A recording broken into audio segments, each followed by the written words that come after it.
Today, I fired my own brother. I did not do it at the kitchen table over Sunday dinner, and I did not do it in a private text message. I did it in a glass-walled boardroom in front of 20 of Wall Street's most ruthless stakeholders. I watched the blood drain from his face as I signed the acquisition papers that legally made me his boss. He had spent the last 10 years treating me like the help, mocking my career, and using me as his personal bank account. So when the security guards escorted him out of the building with his cardboard box of belongings, I did not feel guilt. I took a sip of this 1996 Chateau Margaux wine I am holding right now. It tasted sharp at first biting and heavy on the tongue, but the aftertaste was sweet, pure, unadulterated sugar. That is the taste of justice. My name is Nia, and for 29 years I have been the invisible child in a family that only worships loud success. To the outside world, my brother Marcus is the golden boy, the charismatic creative director, the man who is going anywhere. To them, I am just Nia, the quiet administrative assistant who probably needs help paying her rent. They see my silence as weakness. They see my privacy as failure. They have no idea that the shell company I founded 5 years ago just bought the debt on their precious lifestyle. But before I tell you how I bought his company from right under his arrogant nose, let me know where you are watching from in the comments below. Hit like and subscribe if you have ever had to smile at a family member who underestimated your worth while secretly holding all the cards. To understand why I destroyed him so publicly, you have to understand the dinner that started it all. The memory is so vivid I can still smell the truffle oil and desperation. It was 2 weeks ago at Le Bernardin. 5 stars, $400 a plate. The kind of place where the waiters move like ghosts and the menu has no prices. Marcus had called the dinner to celebrate his promotion to junior partner at Blue Sky Agency. I sat there swirling my ice water watching my brother order the most expensive bottle of Cabernet on the list without even looking at the vintage. He did not know wine, he just knew price tags. Beside him sat his wife, Emily. Emily is the kind of woman who smiles with her mouth, but never with her eyes. She is blonde, petite, and treats every service worker like they are invisible. And tonight she was treating me the same way. Across from them sat my mother, Mama Estelle, beaming at her son like he had just invented electricity. "So this is it," Marcus announced, his voice too loud for the hushed dining room. "Junior partner, that means a corner office, that means equity. I am finally sitting at the big table, Mama. No more playing games." Mama Estelle clapped her hands together, her bracelets jingling. "Praise God, Marcus, I knew it. I told the pastor just last Sunday, my boy is destined for greatness. The Lord does not give talent to those who waste it." She turned to me, her smile fading just a fraction. "Nia, aren't you proud of your brother? He is going to be running that agency soon." "I am happy for you, Marcus," I said, keeping my voice neutral. I knew for a fact that Blue Sky Agency was hemorrhaging money. My analysts had been tracking their decline for months. Making Marcus a partner was not a promotion. It was a strategy to give him liability for the debt. But I could not say that. Not yet. Emily leaned forward, her eyes scanning me up and down. She lingered on my dress. It was a vintage piece I had found at an estate sale in Paris, a silk slip dress from the 70s that draped perfectly. To the untrained eye, it looked simple. To anyone who knew fashion, it was a masterpiece. But Emily did not know fashion. She knew logos. "Nia, honey," Emily said, her voice dripping with fake concern. "I meant to text you earlier. If you were struggling to find something to wear for a venue like this, you should have asked me. I have a bag of old clothes I was going to donate to the shelter. Some of it is barely worn. It would be a step up from whatever this is." I felt the heat rise in my cheeks, not from embarrassment, but from the sheer audacity. She was wearing a polyester blend dress from a fast fashion chain that she probably bought yesterday, and she was looking down on a $3,000 vintage garment. "It is vintage, Emily," I said calmly, picking up my napkin. "Oh, vintage," she laughed, looking at Marcus. That is what we are calling thrift store finds now. That is cute. No, really, it is brave of you. I would be too embarrassed to wear second-hand clothes to Le Bernardin, but you have always been so practical. Mama Estelle chimed in, patting my hand condescendingly. Now, Emily, be nice. Nia does not have your budget. She is doing the best she can on a secretary's salary. Nia, baby, maybe you should take Emily up on her offer. You need to look professional if you ever want to find a husband. Men like a woman who looks expensive, not dusty. I gripped the stem of my water glass so hard I thought it might shatter. This was their narrative. This had always been their narrative. Nia, the charity case. Nia, the failure. Nia, the dusty spinster. It did not matter that my investment portfolio was larger than the GDP of a small country. It did not matter that I owned the penthouse 3 blocks away that overlooked this very restaurant. To them, I was just a prop in the Marcus show. I watched Marcus swirl his wine mimicking a connoisseur. He didn't even let it breathe. Listen, Nia, he said, pointing a breadstick at me. When I get settled in the new role, I will see if we have any opening in the cleaning crew, or maybe the mailroom. It is union work. Good benefits. You could use some dental coverage, right? The table erupted in laughter. Even Mama Estelle chuckled, covering her mouth with her napkin. It was a joke to them. My dignity was the punchline. I looked at Marcus. I looked at his cheap suit that didn't fit him in the shoulders. I looked at Emily's fake designer purse resting on the floor. And I looked at my mother, who was so blinded by the golden child that she couldn't see the rot underneath. That sounds like a great opportunity, Marcus, I said, my voice smooth as silk. But I think I will stick to my current path. I hear the cleaning crew at Blue Sky has a high turnover rate, just like their executive board. The laughter stopped abruptly.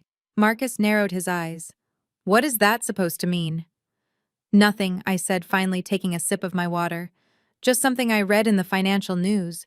But who am I to talk business? I am just the practical sister wearing thrift store clothes. Emily scoffed, rolling her eyes. God, you are such a downer, Nia. We are trying to celebrate. Can you just stop being jealous for one night? It is not Marcus's fault. He is the star of the family. Jealous. The word hung in the air like bad perfume. I looked around the restaurant at the crystal chandeliers and the soft velvet chairs. I realized then that this was not a family dinner. This was a performance, and I was tired of playing my role. I signaled the waiter for the check, knowing exactly what was coming next. This was the ritual. The abuse, the humiliation, and then the bill. But tonight the script was going to change. Tonight was the beginning of the end for Marcus. He just didn't know it yet. The waiter approached with the leather folder. He placed it delicately in the center of the table. The bill for 4 people at Le Bernardin, with 2 bottles of wine and appetizers, was likely over $4,000. Marcus didn't even look at it. He patted his jacket pockets, enacting a pantomime I had seen 100 times before. Oh, shoot, he said, his acting terrible. I must have left my wallet in the valet line. Or maybe on the dresser. Babe, do you have your card? Emily shook her head dramatically. I changed purses last minute, sweetie. I thought you had it. They both turned to Mama Estelle, but she was busy admiring her manicure. Then 3 pairs of eyes turned to me. The expectation was heavy, suffocating. Nia, Marcus said, sliding the leather folder across the white tablecloth toward me. Handle this for me, will you? I will Venmo you tomorrow when I get to the office. I looked at the black folder. I knew he wouldn't Venmo me. He never did. He owed me nearly $10,000 in unpaid loans from the last 5 years alone. You want me to pay? I asked, raising an eyebrow. With my secretary's salary. Come on, Nia, don't make a scene, Emily hissed, leaning in. You have savings. You never go anywhere or do anything. Just pay it. It is embarrassing to keep the waiter waiting. Mama Estelle sighed. Nia, just do as your brother says. He is good for it. He is a partner now. He will probably pay you back double. Stop being so stingy. It is ugly. Stingy. Ugly. Jealous. I reached into my purse, but I didn't reach for the debit card they thought I used. I reached for a small, sleek card holder hidden in the zippered lining. My heart was pounding not from fear but from adrenaline. I was about to show them a glimpse of the truth, just a flash like lightning before the thunder. I pulled out the folder and opened it. The total was $4,520, a ridiculous amount for a Tuesday night. I looked at Marcus, who was already back to checking his phone, assuming the problem was solved. "I am not paying this, Marcus," I said clearly. He looked up stunned. "What?" I pushed the folder back. "I am not paying for your celebration. If you are a partner, act like one. Pay your own bill." The silence at the table was deafening. People at the next table turned to look. Emily's face turned a blotchy red. "Are you serious?" she whispered, her voice trembling with rage. "You are going to humiliate us over a few $1,000s after we invited you.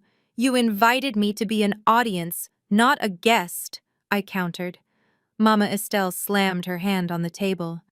"Nia, that is enough. You are ruining everything. Why must you always be so difficult?" The waiter was hovering now, looking uncomfortable. "Sir, is there a problem?" he asked Marcus. Marcus looked panicked. He looked at me, his eyes pleading, then angry. "Nia, give me the card. Now. Do not make me ask you again." I stared at him. I saw the fear behind the arrogance. He didn't have the money. He didn't have the credit. He was a fraud wrapped in a cheap suit. "Fine," I said. I opened my purse again. But instead of my usual card, I pulled out a heavy matte black titanium card. The Centurion. The card that requires an invitation and a spending limit that could buy this entire building. I kept my hand over the logo so they couldn't see what it was, but the sound it made when I placed it on the silver tray, a heavy metallic clink, made the waiter's eyes widen. "I will pay," I said, staring directly at Emily, "but consider this a loan, and my interest rates are higher than the bank's." I watched the waiter take the card with reverence. He knew what it was. He looked at me with new eyes, realizing instantly that the power at this table did not reside with the loud man in the suit, but with the quiet woman in the vintage dress. As the waiter walked away, Emily laughed nervously. "See? Was that so hard? God, you are dramatic." I didn't answer. I just smiled. Because I knew something they didn't. That swipe wasn't just paying for dinner.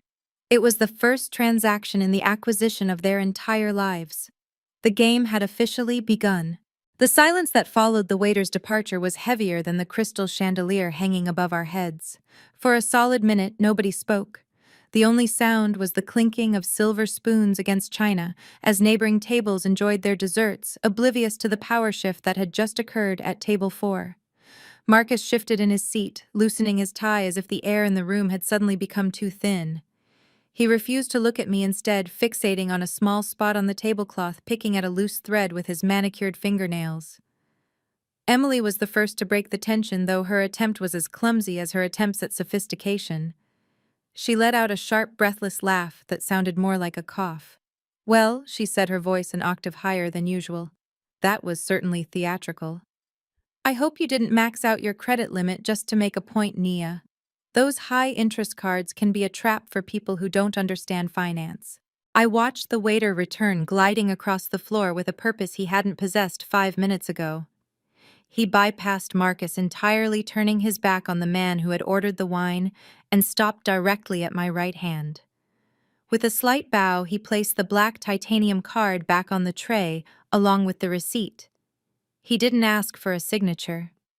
At this level of spending with this specific card, a signature was often a formality they waived for esteemed guests. "Thank you, Ms. Brooks," the waiter said, his tone dripping with a newfound respect. "Your vehicle has been brought around to the front. We took the liberty of having the valet warm it up for you." I nodded, sliding the card back into its hidden sleeve in my purse. "Thank you," I said softly. Marcus's head snapped up. "Wait," he said, his voice cracking slightly. "What do you mean, her vehicle? I gave the valet my keys. We drove here together." The waiter didn't even look at him. He kept his eyes trained on me. Mrs. Brooks has a standing arrangement with our valet service, sir. I stood up, smoothing the silk of my vintage dress. The fabric felt cool against my skin, a stark contrast to the burning heat of my family's gaze. I didn't drive here with you, Marcus, I said, picking up my clutch.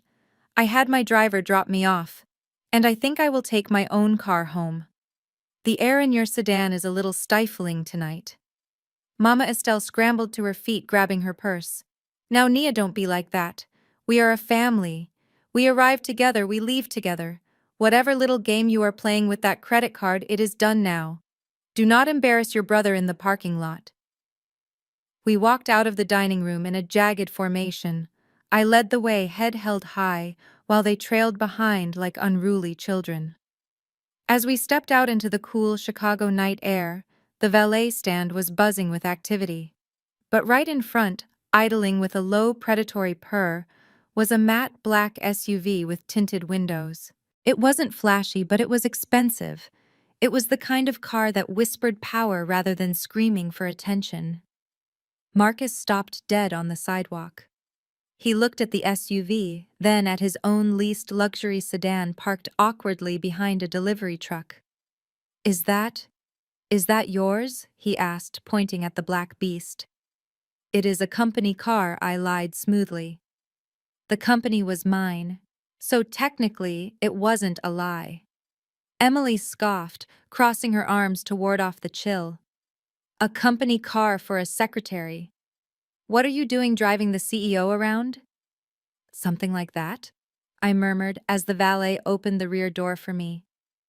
Listen, Nia, Marcus said, stepping forward and grabbing the door before I could slide inside. He leaned in, his breath smelling of the expensive wine I had just paid for. About the bill. I am serious about paying you back. But you know how it is with the buy-in for the partnership. My liquidity is a little tied up right now. I looked at his hand on my car door. His knuckles were ashy. I know exactly how it is, Marcus, I said. You are investing in your future. Exactly, he beamed, thinking he had won me over again. It is an investment, and when I am running things at Blue Sky, you will be the first one I take care of. This money, think of it as the black tax. Right? We lift each other up. I climb, you climb. The black tax. The term made my stomach turn. It was a concept born of survival, the idea that the first person in a black family to make it out of poverty had a moral obligation to support everyone else. But in my family, it had been twisted. It wasn't about lifting each other up. It was about Marcus standing on my shoulders to reach a height he hadn't earned while crushing me into the dirt. He didn't want a partner, he wanted a stepping stool. I looked him dead in the eye. You are right, Marcus, it is a tax. But even the IRS audits people eventually. I pulled the door shut, forcing him to step back. As the car pulled away, I watched them through the tinted glass. Marcus was kicking the tire of his leased sedan, yelling something at Emily, while Mama Estelle stood by, clutching her purse, looking small and confused. They looked like what they were, people playing dress-up in a world they didn't understand. The drive to my grandmother's house took 30 minutes. I didn't turn on the radio. I needed the silence to calculate my next move. Technically, the house belonged to me. I had bought it from Grandma Dorothy's estate 3 years ago when she passed paying off the reverse mortgage she had taken out to fund Marcus's failed record label. I had put the deed in my name, but I let Mama Estelle and Marcus live there rent-free. It was my one concession to family duty, my one weakness. But as my driver turned onto the familiar street in the south side lined with oak trees and modest brick bungalows, I saw something that made my blood run cold. There was a large, battered dumpster sitting in the driveway of my house. I leaned forward, squinting through the darkness. The front lawn, usually manicured because I paid a landscaping service, was littered with cardboard boxes. The porch light was on and I could see shadows moving past the living room window. Stop here, I told the driver. I got out of the car a block away. I wanted to walk up. I wanted to see what was happening before they knew I was there. My heels clicked softly on the pavement as I approached the house that held all my childhood memories. the house where Grandma Dorothy had taught me to read stock market tickers in the back of the newspaper while Marcus was outside playing ball. As I got closer, I saw Emily coming out the front door carrying a box. She dumped it unceremoniously into the dumpster. A framed picture fell out the glass, shattering on the metal rim. It was a photo of me and Grandma Dorothy at my high school graduation. I froze.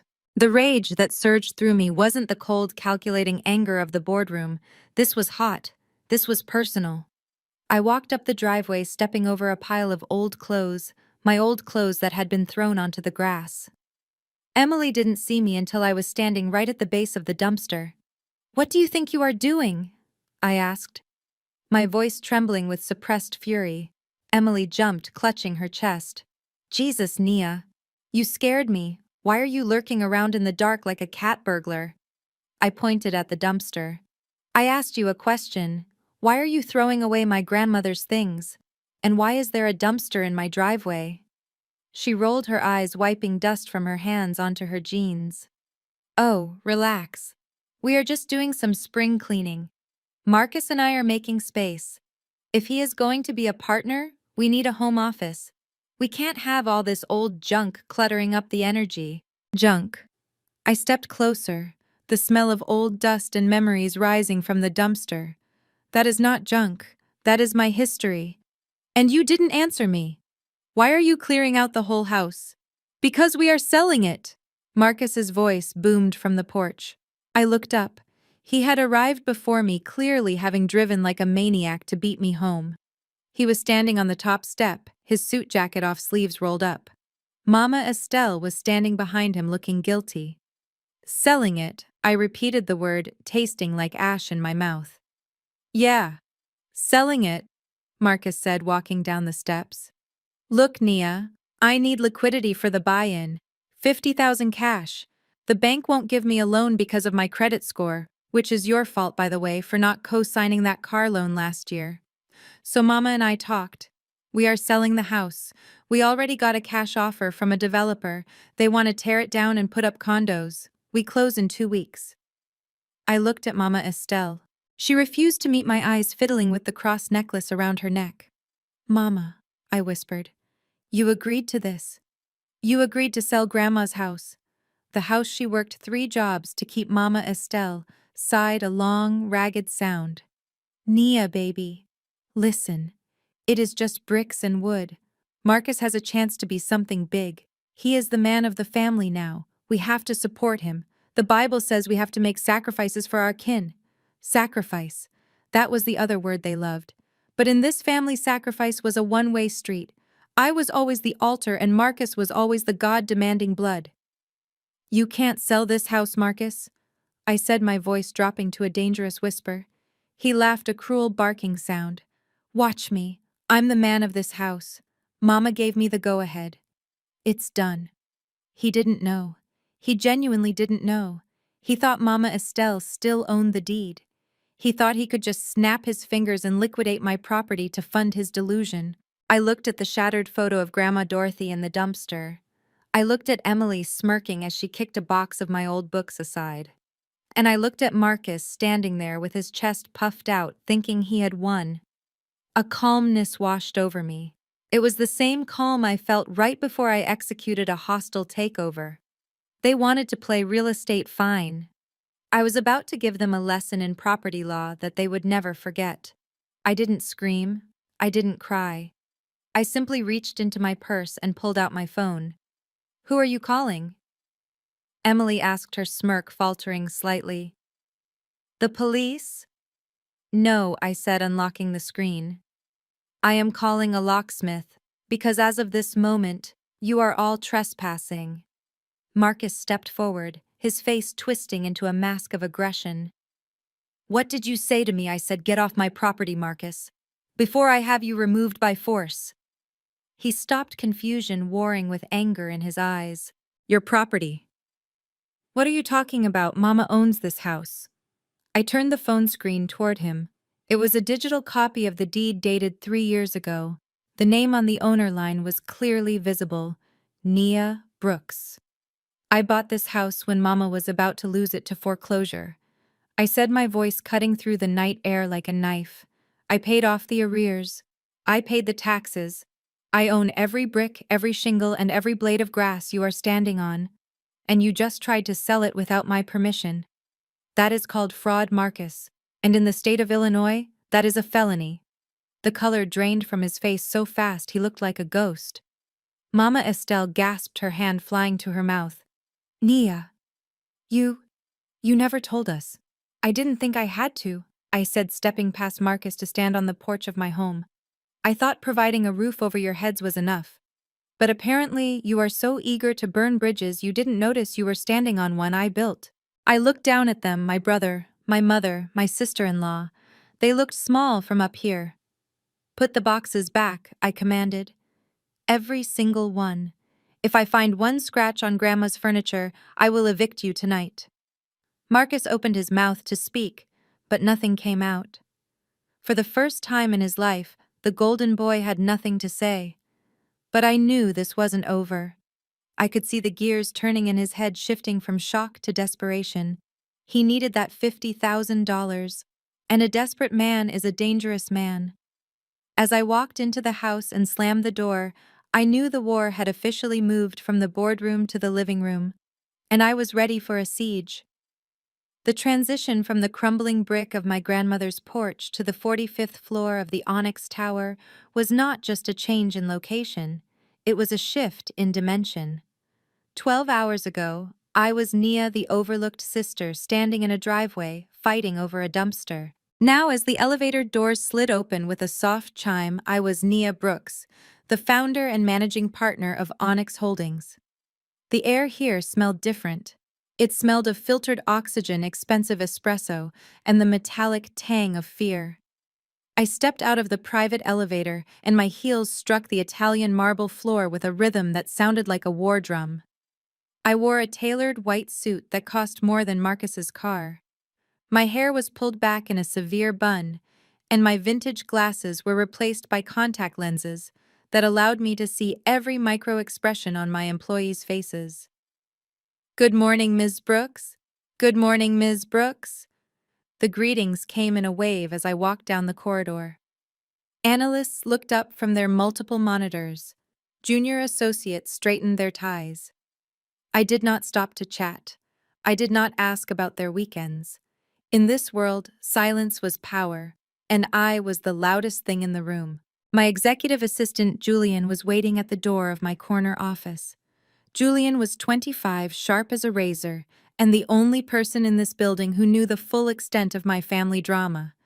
He held a tablet in one hand and a steaming cup of herbal tea in the other. "Your schedule is clear until noon, Nia," he said, falling into step beside me. "The merger with the tech firm in Austin is finalized. The legal team just needs your signature, and the forensic audit you requested on Blue Sky Agency is complete." I stopped. My hand hovered over the door handle of my office. "It is done?" I asked, keeping my voice low. Julian nodded, his expression grave. "It is done. And Nia, it is ugly." I pushed open the door and walked into my sanctuary. The office was a masterpiece of minimalism. Floor-to-ceiling windows offered a panoramic view of the Chicago skyline, the city looking like a circuit board of gray and glass. I placed my purse on the mahogany desk and took the tablet Julian offered. "Show me," I commanded. Julian tapped the screen, bringing up a series of financial charts that bled red ink. "Blue Sky isn't just struggling," he explained, pointing to a steep, downward curve. "They are insolvent.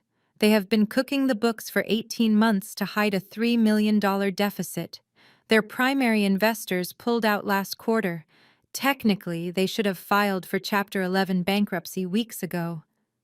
I stared at the numbers. The columns of debt were staggering. Vendor payments were 90 days overdue. Rent on their fancy downtown office hadn't been paid in 2 months. "So why haven't they folded?" I asked, scrolling through the data. "Because they are looking for a scapegoat," Julian said. He swiped to the next page. "This is the partnership agreement they offered your brother." I read the document. It was standard legalese to the untrained eye, But to me it screamed entrapment. The contract offered Marcus a 20% equity stake in the company. It gave him the title of senior partner. It gave him a corner office. But in exchange, it assigned him full fiduciary liability for all outstanding debts incurred by his department. I laughed a dry, humorless sound. They are setting him up. Exactly, Julian said. The current CEO creates a new position, promotes a hungry, ambitious employee who doesn't understand corporate law and transfers the liability. When the creditors come knocking next month, they won't sue the CEO. They will sue the partner who signed the guarantee. Marcus. I walked over to the window looking down at the ant-like cars crawling on the street below. Marcus was down there somewhere, probably bragging to a barista about his big promotion. He thought he had finally made it to the top. In reality, he was standing on a trapdoor and the rope was already around his neck. He thinks he is a genius, I murmured. He thinks he charmed his way into this role. Julian stood silently waiting for my directive. If I do nothing, I said, turning back to face him, Marcus goes to prison, or at the very least he loses everything he has ever owned and spends the next 20 years paying off legal fees. Julian nodded. That is the most likely outcome, unless someone intervenes. I looked at the tablet again. I looked at the name Blue Sky Agency. It was a mediocre marketing firm with a decent client list but terrible management. It was worthless on paper, but to me it was valuable, not for its assets, but for the leverage it provided. What is the asking price for a full buyout, I asked. Julian hesitated. Because of the debt, you could pick it up for pennies on the dollar. The current owners are desperate to cash out before the ship sinks. If you absorb the debt, you could own 100% of the company for less than $2 million. $2 million. It was a significant amount, but Onyx Holdings had just closed a deal worth 50 times that. Do it, I said. Julian blinked. You want to save him?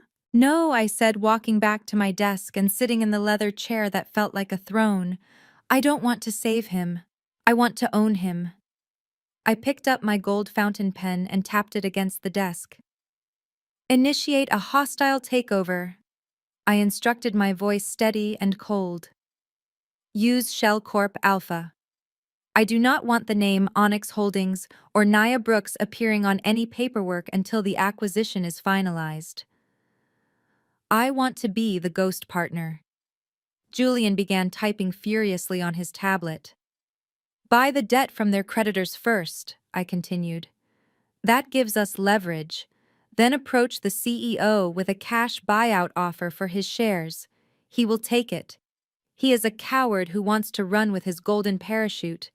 Make sure the contract stipulates that all current employment agreements remain valid until the new board takes over. You want to keep Marcus employed? Julian asked. For now, I said. I want him to sign that partnership agreement. I want him to sit in that big office and feel the power he craves. I want him to host his little celebration party. And then, when the ink is dry, I want to be the one to tell him that his new boss is the sister he tried to evict. Julian looked up, a small smile playing on his lips. You are terrifying, Nia. I am a businesswoman, Julian, I corrected him. And I just spotted a distressed asset with high emotional returns. Get the legal team on this immediately. I want the deal closed in 48 hours. Before Marcus has time to realize he is celebrating his own funeral. As Julian left the room to execute my orders, I turned my chair to face the window again. I watched the clouds drift over the city. My family thought they knew me. They thought I was soft. They thought I was the girl who needed their permission to exist. They had no idea that I was the storm that was about to break over their heads. My phone buzzed on the desk. It was a text from Mama Estelle. We are still praying for you, Nia. Hope you come to your senses about the house. Family comes first. I looked at the message and deleted it without replying. Family did come first. That was exactly why I was buying the company. I was going to teach my family a lesson that no amount of Sunday sermons could ever cover. I pressed the intercom button on my desk. Julian, get my car ready, I said. I need to go shopping. If I am going to be the new owner of a marketing agency, I need a suit that says I own the building, not just the lease. Yes, Ms. Brooks. I leaned back, closing my eyes for a brief second. The game was set. The pieces were moving, and the checkmate was going to be legendary. Information is the only currency that matters in my world. You can have money, you can have titles, and you can have the corner office, but if you do not know who is sleeping with whom or where the bodies are buried, you are flying blind. And my brother Marcus was flying into a hurricane without a radar. 48 hours after I initiated the hostile takeover of Blue Sky Agency, I sat in the back of my SUV with the windows tinted to a pitch-black opacity. Outside, the Chicago wind was whipping rain against the glass, blurring the streetlights into streaks of neon. Inside, the air was still and smelled of leather and expensive cologne. Sitting opposite me was Mr. Vance, a private investigator whose rates were exorbitant because his discretion was absolute. He did not ask why a sister was investigating her brother. He simply did the job. He slid a heavy manila envelope across the center console. The sound of the paper sliding against the leather was the only noise in the car. "You are not going to like this, Ms. Brooks," Vance said, his voice gravelly and low. "We ran a full forensic audit on your brother's personal finances, cross-referencing them with the company accounts you provided access to. It is messy." I picked up the envelope. "I did not hire you to tell me what I like, Mr. Vance. I hired you to tell me the truth." I opened the clasp and pulled out a stack of documents. The first few pages were standard bank statements, overdraft fees, maxed-out credit cards, late payments on the lease for his luxury sedan. This was expected. Marcus had always lived champagne dreams on a beer budget. But as I flipped to the second section, the numbers began to tell a darker story. "Here is the smoking gun," Vance said, pointing a thick finger at a highlighted column. "For the past 18 months, Marcus has been withdrawing funds from a dormant company account labeled Client Acquisition. He has been categorizing them as consulting fees to a vendor called E&M Solutions." I looked at the total. $215,000. "Who owns E&M Solutions?" I asked, though a cold knot was already forming in my stomach. Vance handed me a photocopy of a business registration. "It is a sole proprietorship registered to an Emily Miller, your sister-in-law's maiden name." I stared at the paper. E and M. Emily and Marcus. They weren't just living above their means. They were embezzling corporate funds to do it. "They use the money to fund their lifestyle," Vance continued. "The designer bags, the trips to Cabo, the down payment on that car he drives. They have been bleeding the company dry." And here is the kicker. The company's internal auditors are scheduled to do a deep dive next month, before the fiscal year ends. I closed my eyes, the pieces of the puzzle snapping into place with a sickening click. That was why Marcus was so desperate for the $50,000 from selling my grandmother's house. He wasn't trying to buy into the partnership. He was trying to pay back a fraction of what he stole before the auditors arrived. He was trying to plug a hole in the Titanic with bubblegum. "He is going to prison," I whispered. "If this comes out, he is looking at 5 to 10 years for grand larceny and wire fraud." Vance shifted in his seat. "It gets worse, Ms. Brooks." I opened my eyes. How could it possibly get worse? Vance reached into his briefcase and pulled out a tablet. "Embezzlement is a crime of opportunity, but what I found next, this is a crime of intent." He tapped the screen and handed it to me. It was a video file taken with a long-range telephoto lens. The timestamp was from 3 days ago. The location was a boutique hotel in downtown Chicago, the kind of place that specializes in afternoon rendezvous for people who do not want to be seen. On the screen, I saw a black sedan pull up to the valet. The driver's door opened and a man stepped out. I recognized him immediately. It was Richard Sterling, the current CEO of Blue Sky Agency, the man who was supposedly mentoring Marcus, the man who was offering him the partnership. A moment later, the passenger door opened. A woman stepped out wearing a trench coat and oversized sunglasses. She looked around nervously before taking Richard's arm. It was Emily. I felt the bile rise in my throat. My sister-in-law, the woman who preached about family values, the woman who threw my grandmother's photos into a dumpster. She was sleeping with her husband's boss. "Play the audio," Vance said softly. We managed to get a directional microphone on them while they were waiting for the elevator. I pressed play. The audio was slightly grainy, mixed with the ambient noise of the hotel lobby, but the voices were unmistakable. Audio voice. "Richard. Relax, baby. You are shaking." Audio voice. "Emily. I am nervous, Richard. What if he doesn't sign? What if he figures it out? Marcus is dumb, but he is not brain dead." Audio voice. "Richard. He will sign. His ego is too big to refuse. I told him the partnership comes with a corner office and his name on the door." He was practically drooling. "Once he signs that liability waiver, the debt becomes his. All of it. The $3 million in operating losses and the 200 grand you guys stole." Audio voice. "Emily. And we are sure the audit will pin it on him." Audio voice. "Richard. The paper trail leads straight to his department. I have already backdated the memos. When the ship goes down next month, Marcus will be the captain going down with it. And you and I will be in the Caymans with the payout from the buyout." Audio voice. Emily laughing. "God, I can't wait. Listening to him brag about being a boss is exhausting. I just need him to sell that stupid house so we have some cash for the flight."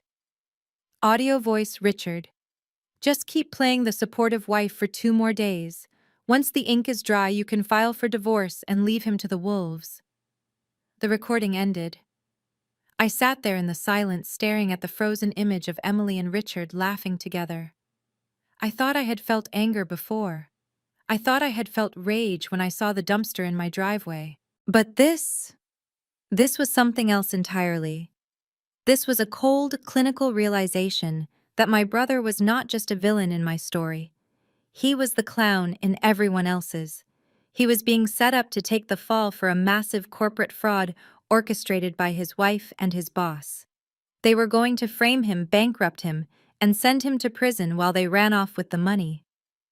And the worst part, Marcus was so blinded by his own arrogance, so desperate to prove he was better than me, that he was walking right into the slaughterhouse with a smile on his face. I handed the tablet back to Vance. My hand was steady. My heart rate hadn't even spiked. The disgust I felt for Emily had burned away any residual sympathy I might have had for Marcus. "Do you want me to take this to the police?" Vance asked. "No," I said. "Not yet." Vance looked surprised. "Ms. Brooks, this is conspiracy to commit fraud. If you intervene now, you can save your brother." I looked out the window at the rain-streaked city. Save him. Why would I do that? Marcus had spent his entire life telling me I was worthless. He had tried to sell my home. He had stolen from his company. He was a thief and a bully, but he was also family. And in my world, you do not let outsiders destroy your family. You do it yourself. I don't want to save him from the trap, Vance," I said, turning back to him. "I want to be the one to spring it." I pulled out my checkbook and wrote Vance a check for his services. It was a staggering amount, but the information he had given me was priceless. "Keep the evidence safe," I instructed. "Make copies. I want high-resolution prints of those photos, and I want a transcript of that audio recording on my desk by tomorrow morning." "What are you going to do?" Vance asked as he tucked the check into his pocket. "I am going to attend a signing ceremony." I said, a small, dangerous smile touching my lips. "My brother wants to be a partner. I am going to give him exactly what he wants. He is going to get the title, the office, and the responsibility. And then I am going to introduce him to his new owner." I opened the car door and stepped out into the rain. The cold water felt good on my face. It felt like a baptism. The old Nia, the sister who begged for scraps of affection, was dead. The woman who walked into the Onyx Tower lobby was a predator who had just spotted her prey. I took the elevator up to my office and called Julian. "Change of plans," I said as soon as he picked up. "Yes, Ms. Brooks." "We are not just buying the debt," I said. "I want the acquisition to close during the signing ceremony. Time it perfectly." I want the notification to hit Richard Sterling's phone exactly 1 minute after Marcus signs the partnership agreement. Understood, Julian said. And what about the employment contracts? Keep them, I said. But draft a termination letter for Richard Sterling, effective immediately upon acquisition. And draft a second document for Marcus. A termination letter, Julian asked. No, I said. A repayment schedule. If he wants to be a big-shot businessman, he is going to learn about debt restructuring the hard way. I hung up the phone and walked over to the window. I could see the lights of the city blinking below me. Somewhere down there, Emily was probably packing a bag, dreaming of island beaches and illicit money. Somewhere down there, Marcus was probably practicing his signature, practicing the face he would make when he told me I was fired. They had no idea that the sky was falling, and I was the one pulling it down. I sat down at my desk and pulled out a fresh sheet of stationery. I began to write a list. It wasn't a to-do list. It was a hit list. 1. Secure the asset Blue Sky. 2. Expose the affair. 3. Liquidate the traitors. I looked at the photo of Emily and Richard one last time on my phone. They looked so happy, so smug. Enjoy it, I whispered to the empty room. It is the last happy moment you will ever have. I checked the time. The signing ceremony was tomorrow at noon. Less than 24 hours to go. I needed to pick out my outfit. Emily had told me to wear a waitress uniform. She wanted me to serve. Fine. I would serve. I would serve revenge cold and brutal on a silver platter, and I would make sure they ate every single bite. The kitchen of my grandmother's house had always been a place of refuge. It was where Grandma Dorothy taught me how to season a cast-iron skillet and how to balance a checkbook. It smelled of sage thyme and decades of Sunday dinners. But tonight the air was thick with a different kind of heat. It was the suffocating humidity of unspoken truths and impending disaster. I stood at the stove stirring a pot of gumbo. It was a peace offering. Despite everything, the dumpster in the driveway, the stolen money, the affair, I had invited Marcus and Emily over for dinner. Call it a biological imperative. Call it a final audit of my conscience. I needed to know with 100% certainty that there was nothing left of my brother worth saving before I destroyed him.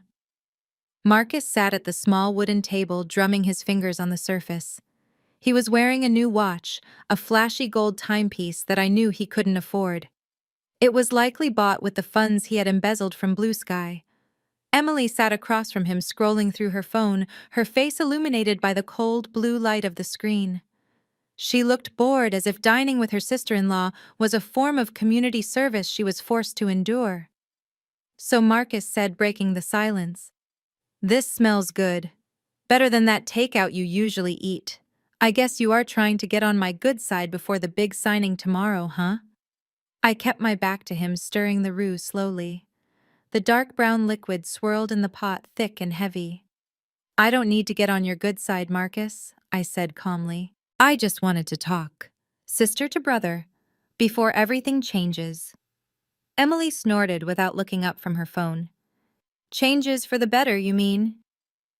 "Once Marcus is a partner, we are going to be moving in different circles, Nia. We might not have time for these little kitchen suppers anymore." I ignored her. I turned around, leaning against the counter, wiping my hands on a dish towel. I looked at Marcus, really looked at him.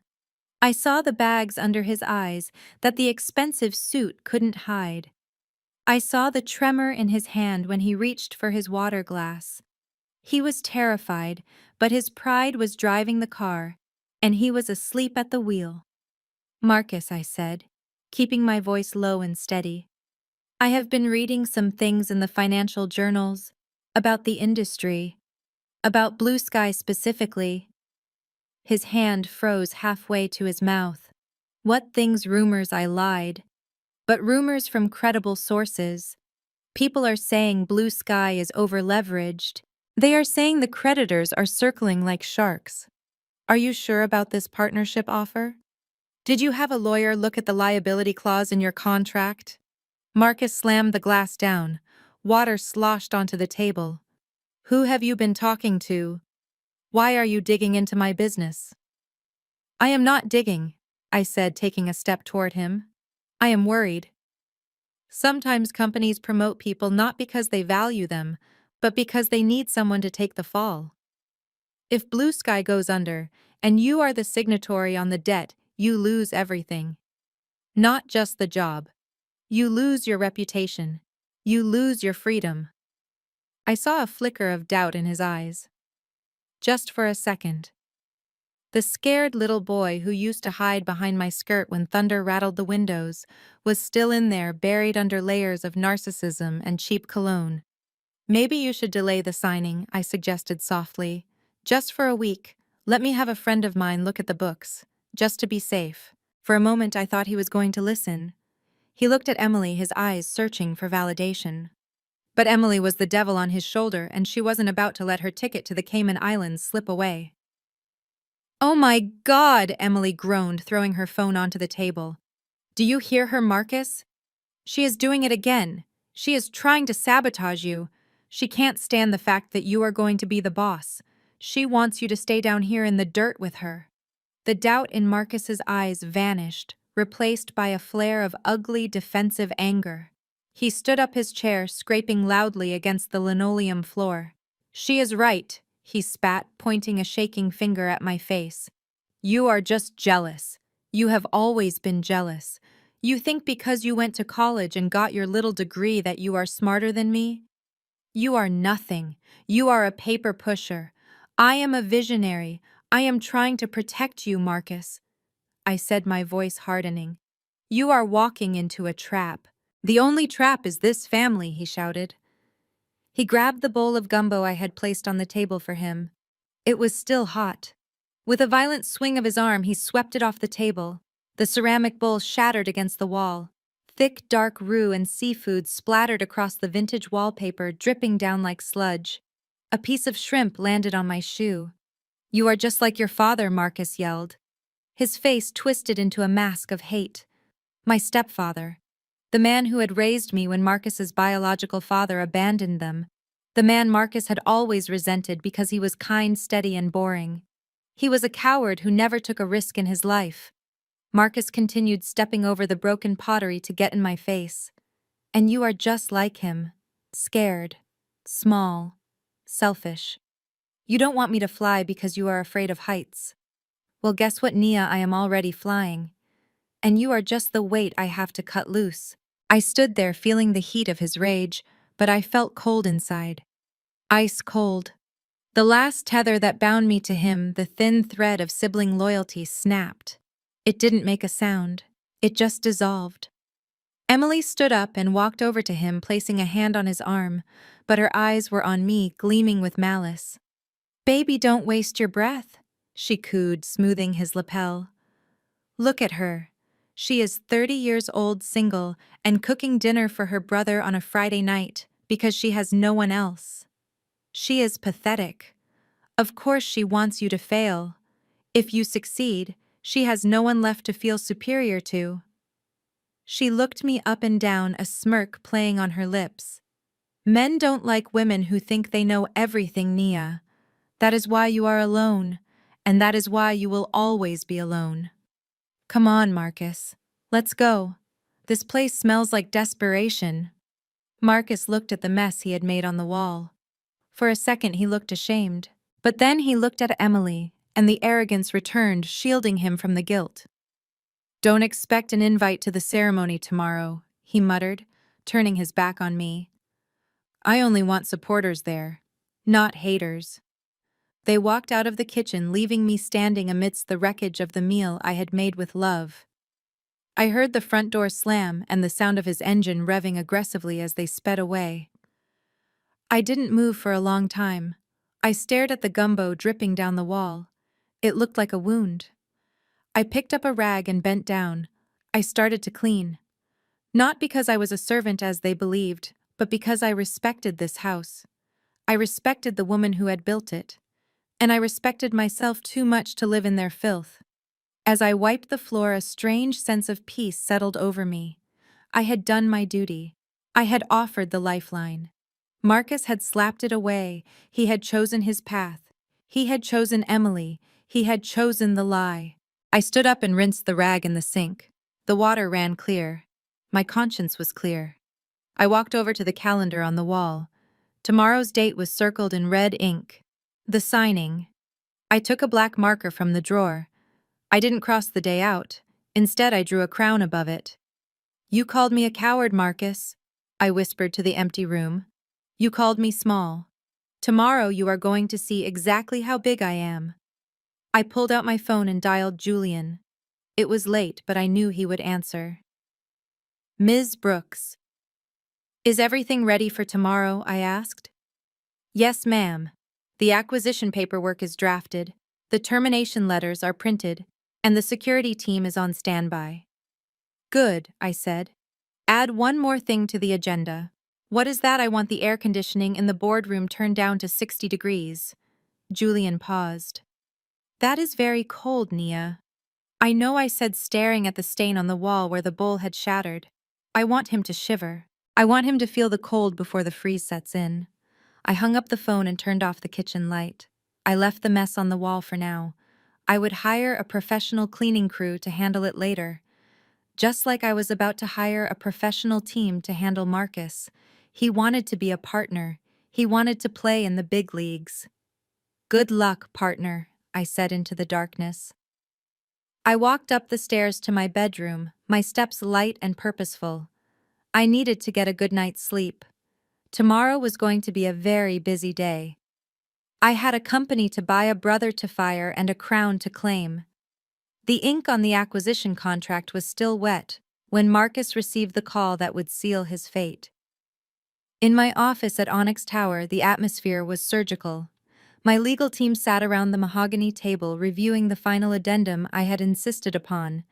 The clause was buried deep in page 42, subsection C. It stated that the new ownership group, purely for the sake of continuity, required the current senior partner designate Marcus Brooks to assume full operational and fiduciary liability for the creative department's existing debts. In exchange, the angel investor would inject $5 million to keep the company afloat. It was a death sentence disguised as a promotion, and Marcus was about to sign it with a gold pen. I watched the live stream from the hidden camera I had installed in the Blue Sky conference room weeks ago. Richard Sterling, the CEO, was on the phone with Marcus. I could see Richard suppressing a smile, the kind a shark makes before it bites. They love you, Marcus. Richard lied, his voice smooth over the speakerphone. This investment group, they specifically asked for you. They said your vision for the rebrand is the only reason they are buying in. But they need to know you are committed. They need you to sign the full liability waiver. It is just a formality, shows you have skin in the game. I watched Marcus on the other end, pacing in his living room, my living room. He was beaming. He didn't ask about the solvency of the investors. He didn't ask for a lawyer. He just heard, "They love you," and his ego did the rest. Done, Marcus said, his voice booming. I told you, Richard, I am the asset. Send the papers over. I am ready to lead. I signaled to Julian. Execute the wire transfer, but keep the funds in escrow until the signature is verified. The trap was set. Now I just had to endure the victory lap. Saturday arrived with the humidity of a sauna. Marcus decided that a simple dinner wasn't enough to celebrate his ascension. He ordered a massive barbecue, not at a park and certainly not at his own cramped apartment, but in the backyard of the house he had tried to sell 2 days ago. My house. He invited everyone. The neighbors, his old fraternity brothers, the church choir, even the mailman. He wanted an audience. Nia, Marcus shouted from the patio, holding a beer in one hand and a pair of tongs in the other. Stop standing around. The ribs need turning. And check the coolers. Uncle Ray needs another soda. I stood by the industrial-sized grill smoke, stinging my eyes. The heat was unbearable, radiating off the charcoal and the pavement. I was wearing an old t-shirt and denim shorts, sweat sticking my hair to my neck. To the 50 people swarming my lawn, I looked exactly like what Marcus said I was, the help, the loser's sister. I am on it, I said, flipping a rack of ribs. The grease popped, burning my arm. I didn't flinch. Pain was just a reminder to focus. I watched Marcus holding court by the inflatable pool. He was wearing a linen suit that was already wrinkling in the heat, surrounded by a group of admiring cousins. It wasn't easy, Marcus bragged, his voice carrying over the thumping bass of the music. These investors, they are heavy hitters. Silicon Valley money. But they saw my portfolio and they said, "Marcus, name your price." I told them I don't want money, I want control. I want to steer the ship.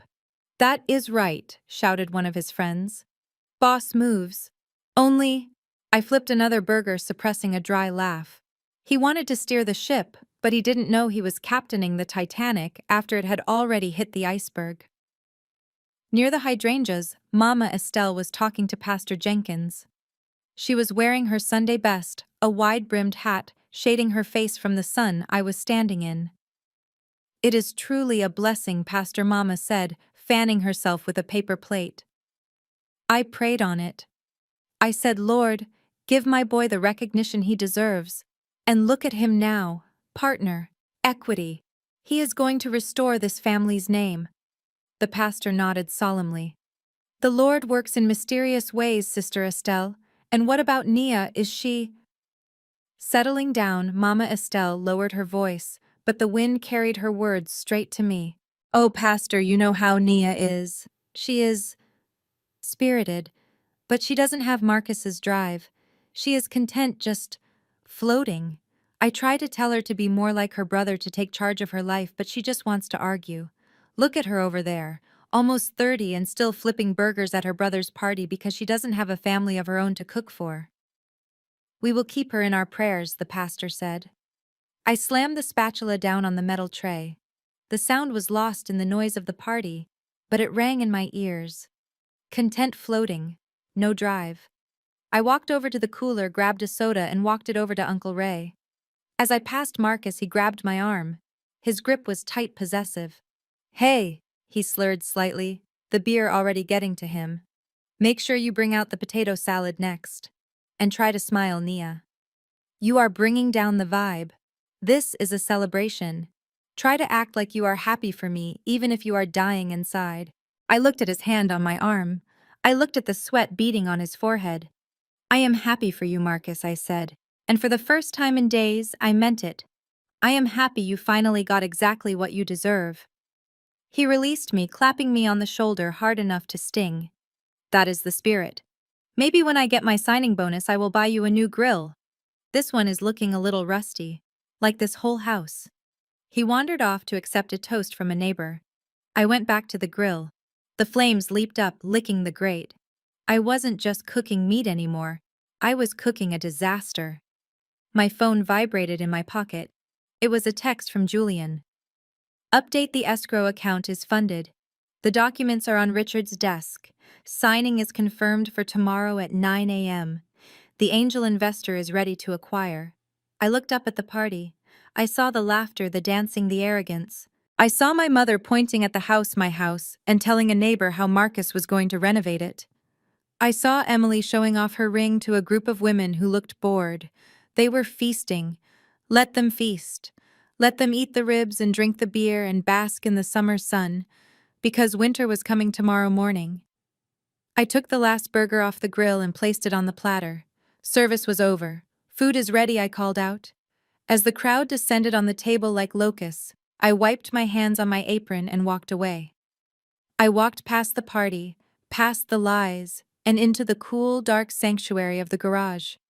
I sat in the driver's seat of my black SUV and locked the doors. I didn't turn the engine on. I just sat there in the silence, watching them through the windshield.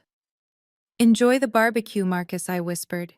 "It is the last meal you will ever eat as a free man."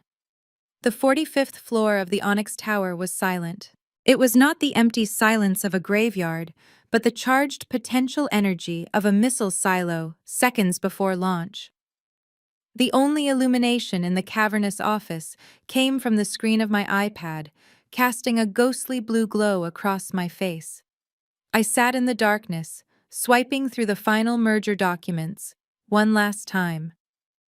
My finger traced the line that defined total acquisition. Every decimal point was perfect, every loophole was closed, Every trap was set. I spun my chair slowly, the leather creaking softly in the quiet room. Outside the floor-to-ceiling windows, the Chicago skyline blinked back at me. From this height, the cars looked like blood cells moving through the arteries of a concrete beast. Somewhere down there in the tangle of lights, my brother was probably sleeping the deep, untroubled sleep of the delusional. He thought he had won the lottery. He had no idea he was holding a ticket to his own execution. My phone buzzed against the mahogany desk, vibrating like an angry insect against the wood. The sudden sound shattered the stillness. I glanced at the screen. The caller ID flashed a picture of a smiling blonde woman. Emily. It was past midnight. She was not calling to apologize for the scene in the kitchen. She was not calling to thank me for the barbecue. She was calling because she wanted something. In Emily's world, people like me only existed to provide services. I pressed the speaker button, keeping my eyes fixed on the contract on my iPad. Hello, Emily. Nia. Thank God you are awake. Her voice was shrill, manic, with nervous energy. It sounded like she had been drinking champagne or perhaps pacing the floor with anxiety. Listen, we have a situation for tomorrow. I leaned back, crossing my legs. What kind of situation? It is the signing ceremony, she said, rushing her words. Richard just texted me. He is paranoid about corporate espionage. He says we can't have any agency catering staff in the room during the actual signing. Too many sensitive documents on the table. He doesn't want some random waiter reading the terms and leaking them to the press. I suppressed a smile. The terms were already leaked. They were sitting on my desk. And the only person Richard should be paranoid about was the woman he was sleeping with. So what do you need, Emily? I asked, though I already knew the answer. We need someone we can trust to handle the refreshments, she said. Just coffee, water, maybe some pastries. Someone who is, family. Someone who knows how to be discreet and stay in the background. She wanted a servant. She wanted me to debase myself one last time. She wanted the future CEO of the company to pour coffee for the man she was cheating on my brother with. The irony was so rich I could taste it. You want me to be the waitress? I stated flatly. Don't call it that, Nia. You are always so dramatic. Think of it as facilitating. You are helping your brother on the biggest day of his life. Besides, you know how Richard is.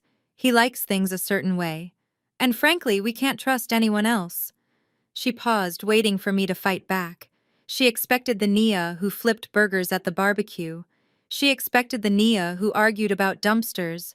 She didn't know she was talking to the owner of the building. I tapped the screen of my iPad, highlighting the clause regarding immediate termination of executive staff. I understand, Emily, I said, my voice smooth and devoid of emotion. Security is paramount. You can't be too careful about who sees what. Exactly, she exclaimed, relieved. I knew you would understand. So be there at 8:30 sharp. The ceremony starts at 9. And Nia, yes, please dress appropriately. Wear black and white, like a uniform. We want everything to look professional, none of those urban prints you like to wear. We need you to blend in. We don't want you drawing focus away from Marcus. Blend in, be invisible, be the help. I looked at the garment bag hanging on the back of my office door. Inside it was a white bespoke power suit from Italian wool, tailored to fit me like a second skin. It was a suit designed for war. I will wear black and white, Emily, I promised. I will be the most professional person in the room. Great. Oh, and bring that coffee maker you have, the one from your kitchen. The office machine is broken, and Richard hates instant. Thanks, Nia. You are a lifesaver. She hung up without saying goodbye. The line went dead, returning the room to silence. I set the phone down and stood up. I walked over to the window and pressed my forehead against the cool glass. You want me to serve? I whispered to the city lights. Fine. I will serve. I will serve you a reality check so cold it will freeze the blood in your veins. I turned back to the desk and picked up the office landline. I dialed a number that bypassed the reception and went straight to the personal cell of my lead attorney, David. David, I said, I know it is late. Nia, is everything all right? His voice was groggy but alert. Everything is perfect, I said. I have a change to the document package for tomorrow morning. Go ahead. I need you to print the termination notices for Richard Sterling and Marcus Brooks, but I don't want them on standard office paper. Okay, David said slowly. What do you want? I want them on the heaviest cardstock we have. 100-pound weight. Linen finish. Cream color. Heavy cardstock. Why? Because I said visualizing the moment when I slide them across the table, I want them to make a sound. I want them to land with a thud. I want them to feel heavy in their hands. I want them to feel like a tombstone. Understood, David said. Anything else? Yes. The evidence file from the private investigator. The photos of Emily and Richard entering the hotel room. The transcripts of their conversation about framing Marcus. You want those in the package? I want them blown up, I said. 8 by 10 glossy prints. High resolution. I want Marcus to see the pores on his wife's face while she kisses his boss, and I want them in a separate red folder. Place it at the bottom of the stack. That is brutal, Nia. David said, a hint of awe in his voice. It is necessary, I corrected. And David. Yes. Make sure you and the security team are waiting in the lobby at 8:55. Do not come up until I text you the code word. What is the code word, checkmate? I hung up the phone. My work was done, the script was written, the stage was set, and the actors were asleep dreaming of the applause that would never come. I walked over to the closet in the corner of my office. I opened the door and pulled out a simple black skirt and a white button-down blouse. It was the kind of outfit I used to wear when I worked temp jobs right out of college. It was the uniform of the Invisible Woman. I held it up against my body, looking at my reflection in the dark glass of the window. Tomorrow, this skirt would be my camouflage. I would walk into that room as the sister they despised. I would pour their water. I would serve their coffee. I would fade into the wallpaper while they laughed and congratulated themselves on their cleverness. And then when the clock struck 9, I would shed this skin. I placed the waitress outfit on the couch next to my briefcase. I sat back down in my chair and picked up the iPad again. I didn't read the contract this time. I opened the security feed from the Blue Sky offices. The boardroom was empty and dark. A long glass table sat in the center, surrounded by 12 ergonomic leather chairs. At the head of the table was the CEO's chair. It looked imposing. Tomorrow that chair would be mine. I zoomed in on the camera feed until the chair filled the screen. Sleep tight, Marcus, I said softly. Enjoy your last night as a free man. Enjoy your last night believing you are the king. Because tomorrow you are going to learn that a pawn can take down a king if she moves quietly enough. I turned off the iPad. The room plunged into total darkness. I didn't turn on the lights. I sat there in the dark, breathing in the silence, waiting for the sun to rise on my kingdom. The service elevator of the Blue Sky Agency building smelled of floor wax and stale ambition. I stood alone in the metal box watching the numbers climb. In my hands I balanced a heavy silver tray laden with a carafe of ice water crystal glasses and the thermal coffee pot Emily had specifically requested from my kitchen. I caught my reflection in the polished steel doors. The black skirt was nondescript, the white blouse was starched stiff, and my hair was pulled back so tight it pulled at my temples. To the world I was the help, to the people upstairs I was a joke. But inside my chest, my heart was beating with the slow, rhythmic thud of a judge's gavel. The elevator dinged at the penthouse level. The door slid open, revealing the reception area I had secretly purchased 48 hours ago. I stepped out onto the plush carpet, keeping my head lowered. The receptionist, a young woman with acrylic nails who was busy chewing gum, didn't even look up as I walked past. I was invisible. Perfect. I approached the main conference room. The walls were floor-to-ceiling glass, allowing anyone in the hallway to see the theater playing out inside. And it was theater. Marcus was already seated at the head of the long mahogany table. He had arrived early to claim the throne.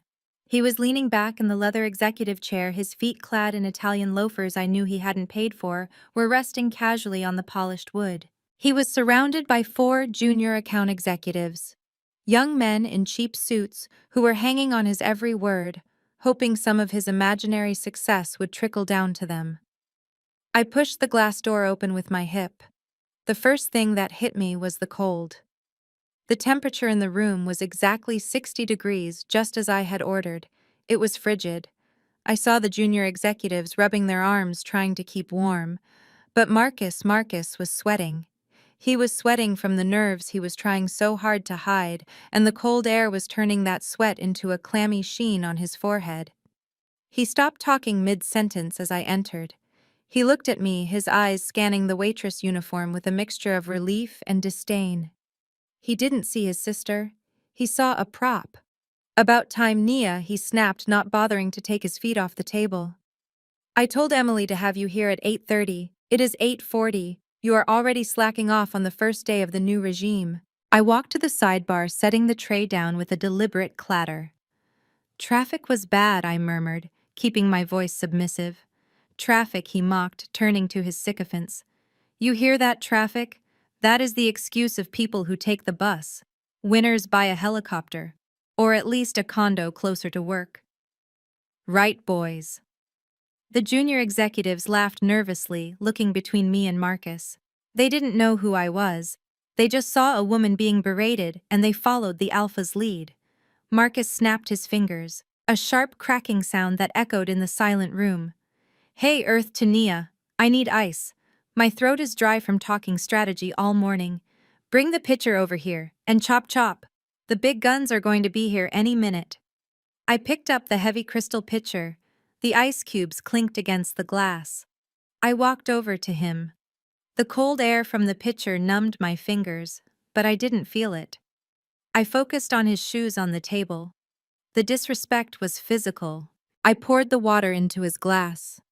I let it fill to the brim, dangerously close to overflowing, forcing him to move his hand quickly to avoid a spill. "Watch it," he barked, pulling his hand back. "God, you are clumsy. Can't you even pour water right? No wonder you are still single. You have zero grace." I didn't apologize. I just stepped back, clutching the pitcher against my white blouse. The door opened again and Emily walked in. She looked frantic, her eyes darting around the room until they landed on me. She let out a visible sigh of relief. "Oh, good. You are here." She walked over to me, grabbing my arm and pulling me a few inches to the left, posing me like a mannequin. "Stand here, Nia. Out of the direct sunlight. We don't want shadows on the table when they take the photos." She turned to the room, clapping her hands. "Okay, everyone, listen up. The investors' legal team is in the lobby. Richard is bringing them up. I want everyone to look sharp, jackets on, ties straight. And Marcus, honey, please take your feet off the table. We need to look professional." Marcus groaned but swung his legs down. He stood up, adjusting his suit jacket. It was tight around the waist. He walked over to Emily and kissed her on the cheek. "Don't worry, babe. I got this. I was born for this." Emily smiled at him, patting his chest, but her eyes were looking over his shoulder at me. She smirked, a cruel, twisting expression that she reserved just for me. "Look at her, Marcus," she said, gesturing to where I stood by the wall. "Doesn't she look natural? I told you she would fit right in. Some people are just born to lead, and some people are born to serve. It is just genetics, I guess." The room erupted in laughter. It wasn't polite laughter. It was the ugly, jeering laughter of a mob. Even the receptionist outside looked in and giggled. "Yeah," Marcus chuckled, taking a sip of his water. "I guess Mom was right. Nia always did like cleaning up messes. Speaking of messes, Nia, make sure you wipe down the table after we sign. I don't want any fingerprints on the varnish." I tightened my grip on the pitcher. I imagined swinging it. I imagined the sound of the crystal shattering against his jaw. But that would be too easy. That would be assault. I wanted total destruction. So I swallowed the rage, pushing it down into the pit of my stomach where it burned like acid. "I will make sure everything is clean, Marcus," I said. spotless. Suddenly, the energy in the room shifted. The junior executives straightened their spines. Emily smoothed her skirt. Marcus puffed out his chest. Richard Sterling walked in. He was the picture of corporate sleekness. Silver hair, tan skin, a suit that cost more than my grandmother's car. He exuded the easy confidence of a man who thinks he has gotten away with murder. "Good morning, Team Richard," boomed his voice, filling the room. He didn't look at the junior staff. He didn't look at me. He looked straight at Marcus. "Marcus, my man, ready for the big day. Ready? I was born ready." "Richard," Marcus said, striding forward to shake his hand. He gripped Richard's hand with both of his, pumping it enthusiastically. "Thank you for this opportunity. I won't let you down." Richard smiled. It was the smile of a predator looking at a wounded gazelle. "I know you won't, Marcus. That is why I chose you. You have got the hunger. You have got the drive." Richard's eyes drifted past Marcus and locked onto Emily. For a brief second, the professional mask slipped. He winked. It was subtle, just a flicker of an eyelid, but Emily caught it. She bit her lip, a flush rising on her neck that had nothing to do with the temperature of the room. "Everything is set," Richard Emily said, her voice breathy. "The contracts are on the table. The pens are ready. We are just waiting for the new owners to arrive." "New owners?" Marcus scoffed, waving his hand dismissively. "Passive investors, right, Richard? That is what you said. They just put up the cash and we run the show." Richard cleared his throat, adjusting his tie. "Exactly. They are silent partners. They trust our judgment. Specifically, they trust you, Marcus. That is why the liability clause is so important. They want to know the man in charge has total accountability." Marcus puffed up again. "I have no problem with accountability. Put it all on my shoulders. I can carry it." I stood in the corner holding the water pitcher, watching my brother dig his own grave with a shovel Richard had handed him. It was almost tragic. He wanted to be important so badly that he was blind to the fact that he was being set up as the fall guy. Richard finally turned and noticed me. He squinted as if trying to place where he had seen me before. "And who is this?" he asked, pointing a manicured finger in my direction. "Oh, that is just," Nia Emily said quickly, stepping between us. "Marcus's sister. She is helping out with the catering today, since we couldn't trust outsiders." Richard nodded slowly. "Ah, the sister. Good. Keep it in the family." He looked at me dismissively. "Sweetheart, get me a coffee. Black, 2 sugars, and make it hot. It is freezing in here." I felt a muscle twitch in my jaw. "Sweetheart." I set the water pitcher down and picked up the coffee pot. I walked over to the side table where Richard was standing. He didn't move out of my way. I had to reach around him to grab a cup. "Here you go, sir," I said, pouring the dark liquid. He took the cup without looking at me, continuing his conversation with Marcus. "So Marcus, after the signing, Emily and I were thinking of heading down to the Cayman Islands for a few days, just to scout some offshore banking options for the firm. We figure you can hold down the fort while we are gone." "Offshore banking?" Marcus asked, impressed. "Wow. We are going international already." "We have to stay ahead of the curve," Richard said smoothly. "And don't worry, once you sign those papers, you will have full authority to make executive decisions in my absence. You are going to be the acting CEO effectively." Marcus looked like he was going to faint from happiness. "Acting CEO." He mouthed the words to himself. I stepped back into the shadows. They were so brazen. They were planning their getaway right in front of him, and he was too busy polishing his ego to notice. Emily sidled up to Richard, pretending to check a document on the table, but I saw her hand brush against his lower back. It was intimate, possessive. "We should get started," Emily whispered. "The investors' rep should be here any second." "Right," Richard said, clapping his hands. "Everyone take your seats. Marcus, head of the table. That is your spot now." Marcus practically ran to the chair. He sat down, placing his hands on the leather armrests, surveying the room like a king surveying his kingdom. "This feels right," he announced. "This feels like destiny." I checked my watch. 8:58. My legal team was 2 minutes away. The elevator was ascending. The executioners were at the door. I looked at Emily, who was pouring herself a glass of water, trying to hide the tremor in her hands. I looked at Richard, who was checking his flight status on his phone under the table. And I looked at Marcus, the brother who had told me I was nothing. They thought I was the help. They thought I was part of the furniture. I took a deep breath, inhaling the cold air. I wasn't the help. I was the eviction notice. I set the coffee pot down on the tray. I unbuttoned the top button of my stiff white blouse, just slightly loosening the chokehold. "Can I get anything else?" I asked, my voice cutting through their chatter. Before the meeting starts, Marcus waved his hand without looking at me. "Just stay out of the way, Nia, and be quiet. The adults are about to do business." I smiled. A genuine, terrifying smile that nobody saw because nobody was looking at me. "Understood," I whispered. The digital clock on the wall flipped to 9:00. The heavy glass doors of the boardroom didn't just open. They swung wide. And for the first time in his life, Marcus was about to meet the real boss. The heavy oak doors of the boardroom clicked shut behind me, sealing the toxicity inside. I stood in the reception area for exactly 3 seconds, breathing in the scent of filtered air and victory. The receptionist with the gum stopped chewing and stared at me, confused by the sudden shift in my posture. I was no longer slouching. I was no longer making myself small. I reached up and pulled the pins from my hair, letting the long braids cascade down my back. Then, with a single fluid motion, I unbuttoned the cheap white blouse Emily had forced me to wear.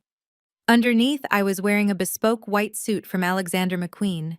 It was sharp, architectural, and cost more than the collective student loans of everyone in that conference room. I stepped out of the black waitress skirt, revealing the matching white trousers. I kicked the sensible flats into the corner and slipped on the 4-inch stiletto heels I had stashed in my briefcase. The elevator doors at the end of the hall slid open. My team stepped out. It was a formation that would have made the Secret Service jealous. 4 lawyers in charcoal suits led by David, my lead counsel, who looked like a pit bull in a necktie. Flanking them were 2 security guards, massive men with necks as thick as tree trunks and earpieces coiled behind their ears. They didn't smile. They didn't speak. They just fell into step behind me as I turned back toward the boardroom. I checked my watch. 9:05. Inside that room, Marcus had just signed the document. I knew it. I could feel it in my bones. He had signed his name on the line that transferred all liability to him. The trap had snapped shut. Now it was time to collect the pelt. I walked toward the double glass doors. I didn't rush. I walked with the rhythm of a predator who knows the prey has nowhere to run. Click, click, click. The sound of my heels on the marble floor was the only warning they were going to get. David handed me a thick folder. The red one. The one with the photos. "Ready, Ms. Brooks?" he asked, his voice low. "Kick the door down, David," I said. He didn't literally kick it, but he might as well have. He pushed the double doors open with enough force that they bounced against the magnetic stops with a thunderous bang. The sound sucked the oxygen right out of the room. Time seemed to slow down. I saw everything in high-definition frames. I saw Marcus' pen still hovering over the paper, his mouth half open in a laugh that died in his throat. I saw Emily holding her glass of water, her eyes widening as they landed on my white suit. I saw Richard Sterling, the color draining from his face, as he recognized the lawyers behind me. I walked in. I didn't walk to the side. I didn't walk to the corner. I walked straight down the center of the room toward the head of the table. My team fanned out behind me, a wall of dark suits framing my white silhouette. Marcus was the first to find his voice, though it cracked like a teenager's. "Nia, what the hell are you doing?" He stood up, knocking his chair back. "We are in the middle of a meeting. Get out. And why are you dressed like that?" I didn't answer him. I didn't even look at him. I looked at Richard Sterling. "Mr. Sterling," I said, my voice projecting clearly to every corner of the room. "I believe you are sitting in my chair." Richard stammered, looking from me to the security guards. "Excuse me, who are you, security? Get this woman out of here." The security guards didn't move, they just stared at him with bored indifference. Marcus slammed his hand on the table. "Naya, are you deaf? Get out. You are embarrassing me. This is the most important moment of my life and you are playing dress-up." David stepped forward.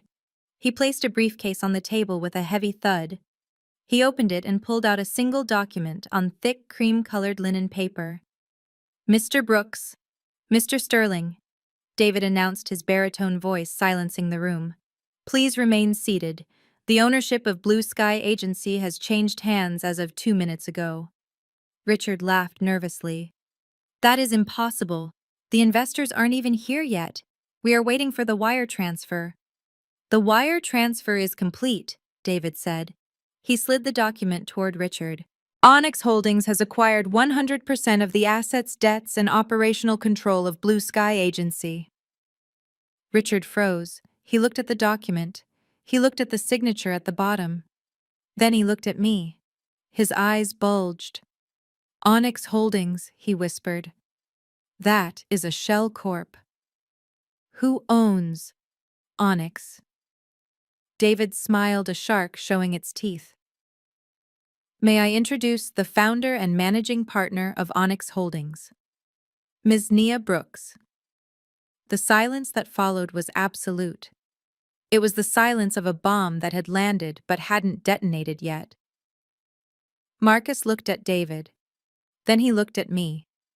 He blinked once, twice, as if his brain was refusing to process the visual data.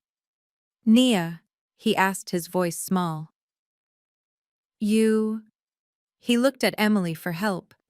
Emily's hand was shaking so hard the water in her glass was creating a tsunami. She tried to set the glass down, but she missed the coaster. The glass tipped over.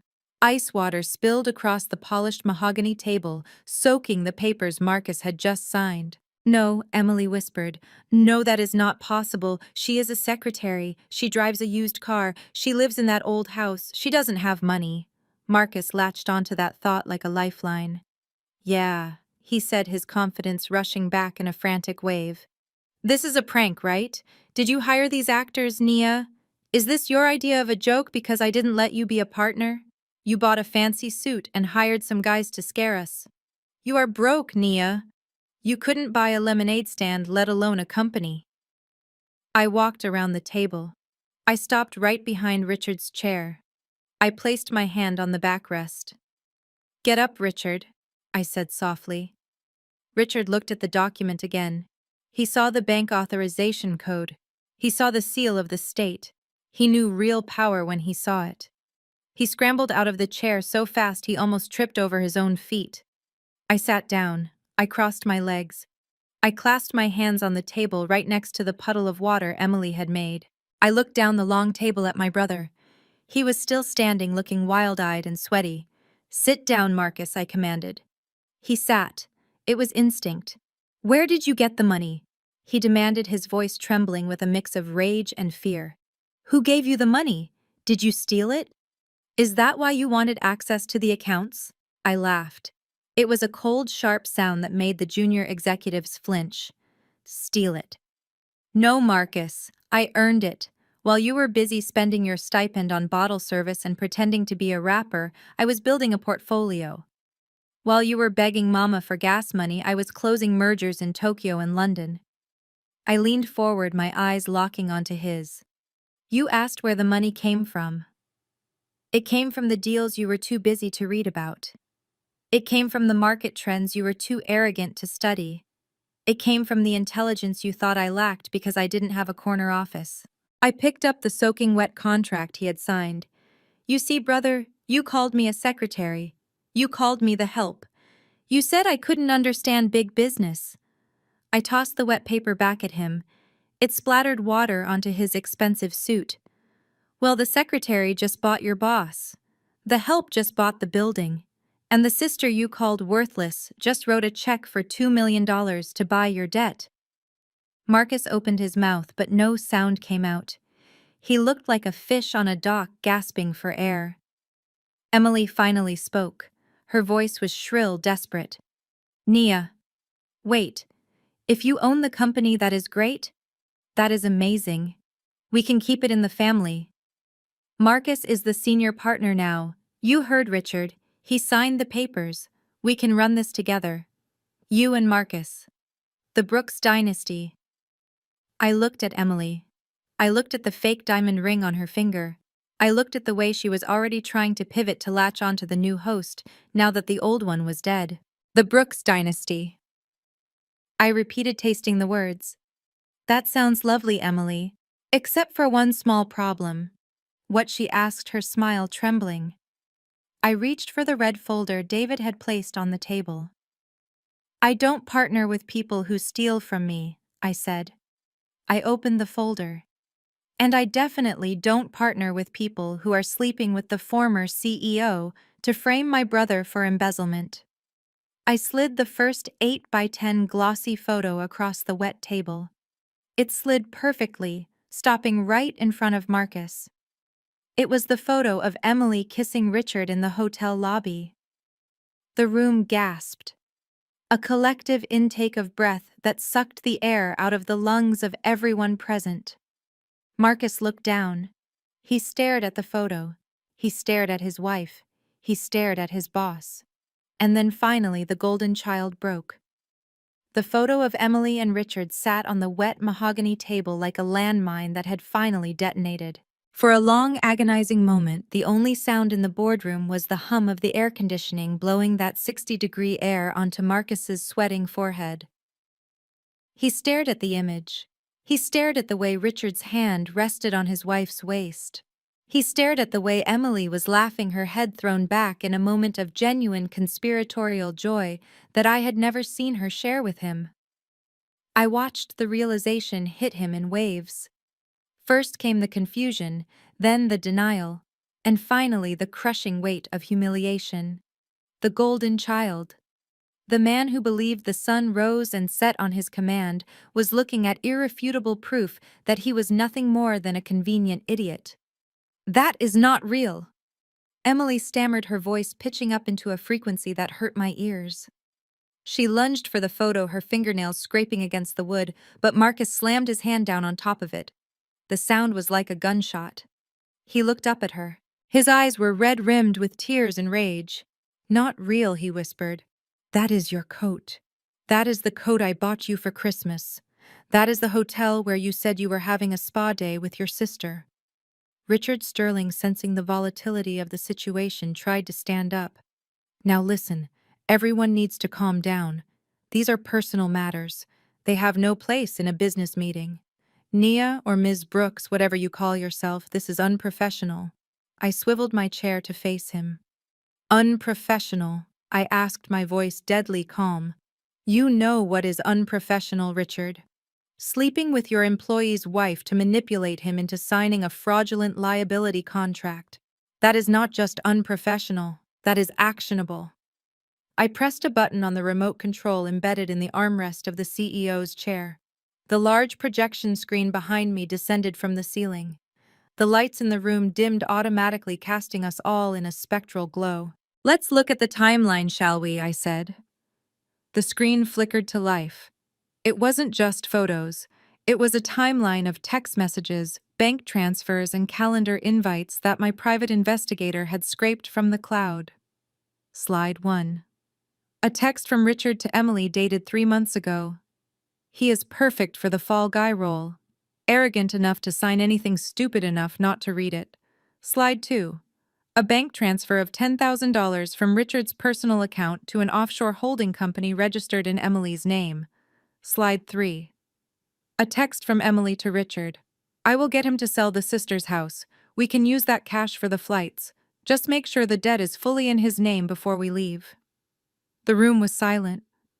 The junior executives were staring at the screen with their mouths open.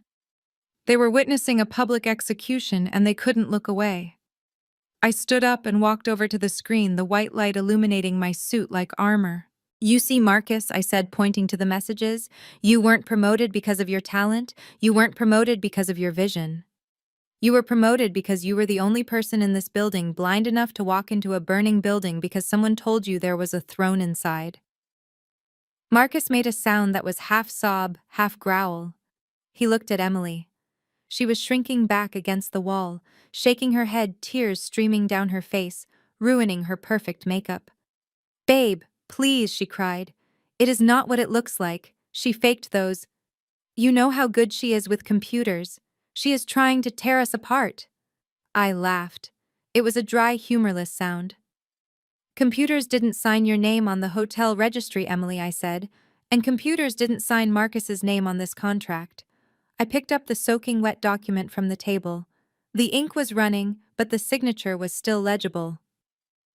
"David," I said, turning to my lawyer, "please explain the legal standing of this document to my brother." David stepped forward, adjusting his glasses. He looked at Marcus with the dispassionate gaze of a coroner. "Mr. Brooks, under the terms of the partnership agreement you executed 5 minutes ago, you assumed full liability for the debts of the creative division. As of this morning, that debt stands at $2.1 million.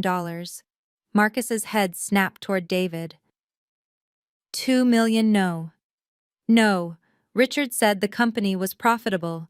He said we were expanding. Richard lied.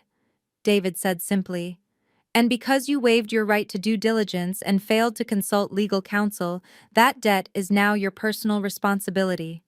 Onyx Holdings, as the new parent company, intends to collect that debt immediately." I stepped closer to Marcus.